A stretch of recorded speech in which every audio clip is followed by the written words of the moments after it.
ప్రశాంతి నిలయం ఒక energy centre. బాబా శత జయంతితో పాటు ఈ రోజు మరో విశిష్టత కూడా ఉంది. ఈ పవిత్ర ప్రశాంతి నిలయం నిర్మించి నేటికి 75 సంవత్సరాలైంది. 1950లో నవంబర్ 23న ప్రశాంతి నిలయం ప్రారంభమైంది.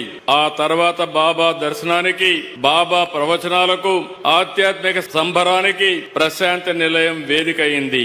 భక్తుల బాధలకు, సమస్యలకు, కష్టాల పరిష్కారం చూపే పవిత్ర ప్రదేశం ఈ ప్రశాంతి నిలయం.